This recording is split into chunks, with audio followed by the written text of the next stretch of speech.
God, Shalom Akem. I want to give all praise, honor, and glory unto Yahawah, Bahasham, Yahawashi, Bahasham, Qadash. Double honors to the elder apostles of great Millstone, who teach them real well. And Shalom to the sincere Akem, furnish truth and sincerity. Shalom. In this lesson, I want to cover the three words for the word world in the Greek, which are the words Oikoumene, Aion, and Kosmos. So these are the three words that I'm going to cover. And first I want to look those words up in the FEMA dictionary, and then I want to pull the scriptures, with the corresponding words, and explain how these words are to be understood. So the first word is the word Oikoumene, which means a term that was used to designate the part of the earth inhabited by men. So this actually refers to basically the whole world, the world as a whole, So if we go to Revelations chapter 3 verse 10, it says, "Because thou hast kept the word of my patience, I also will keep thee from the hour of temptation, which shall come upon all the world to try them that dwell upon the earth." If we go to the Greek,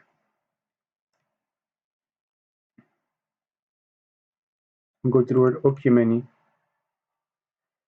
says the inhabited earth. So basically, this goes into basically the whole world, all the people that are upon the earth. And when we read the verse itself, it says, "Because thou hast kept the word of my patience, I also keep thee from the hour of temptation," which the hour of temptation is the time in which the EU and the NATO, the beast, will present the RFID microchip. When they will present the mark of the beast, that's the hour of temptation, which shall come upon all the world to try them that dwell upon the earth. So when the EU and the NATO, which refers to the beast, the revived Roman Empire, the hour of temptation refers to the time when they will present the chip, and people have to make a choice whether they're going to take the chip, whether they're not going to take the chip. So that's what the word Oikoumene goes into. Talks about all the whole population of the earth. The next word in line is the word Aion, and if you look the word Aion up in the FEMA dictionary, it says the Greek Aion, time, eternity, age. So the word Aion, which also is written in the English for the word world, but in the translations goes back to the word Aion, actually means a time period. So when we go to Matthew chapter 24 verse 3, where it reads,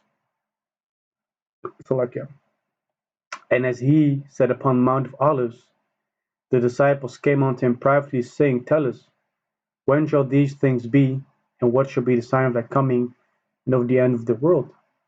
So the disciples, came and asked Yahawashi, basically, what are the signs of the second coming of Yahawashi?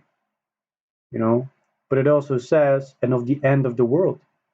And if we go into the interlinear in the Blue Letter Bible, we can see that the word world over there in the Greek is actually Aion, which we already discovered that the word Aion goes into time, eternity, of age. So basically a time of rulership, which I'm also going to show with the precept. So it says the outline of biblical usage: forever, an unbroken age, perpetuity of time, eternity, period of time, age. So it refers to a period of time, basically the end of an age, the end of a period of time. That's what the disciples ask, because if you might read this word without might read this verse without the proper understanding, you might think that the world as we know it, is going to be completely destroyed. Which the fact is, certain parts of the world are going to basically face destruction. Which one of the places, Babylon, which is America, and a couple of other places. But if you go to the book of Ecclesiastes, chapter 1 and 4, it explains to us that one generation passeth away, and another generation cometh, but the earth abideth forever. This means that when it speaks about the end of the world, it doesn't mean about the complete destruction of the earth.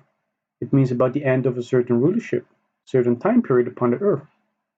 Because it says in 2nd Esdras, chapter 6, verse,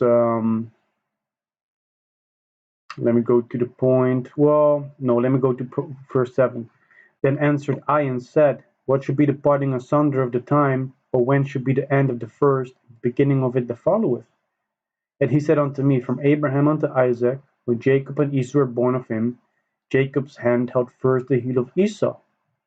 For Esau is the end of the world, and Jacob is the beginning of it that followeth. So Esau is the end of the rulership, the time period that it's talking about. Esau shall be the last one in rulership at the end of the time period, and Jacob is the beginning of it that followeth. So the nation of Israel shall come after the rulership of Esau, Edom, the so-called white man upon the earth. So now we know that it's not talking about the complete end of the earth as we know it, but it's talking about the end of a time period. Which goes into the word Aion. If you look it up in Matthew chapter 24, verse 3. And the next word for the word world in the Greek is the word Kosmos. And if you look that up in the Farlex dictionary, it goes into the universe regarded as an orderly, harmonious whole, an ordered, harmonious whole, harmony and order as distinct from chaos. So this doesn't really give too much information concerning what it actually goes into. But if you go to the one below, it says any ordered system. If you look up the word world in John 3:16, it says the word cosmos. And here it says, in the other biblical usage, an apt and harmonious arrangement or constitution, order, government. This is talking about, a certain group of people.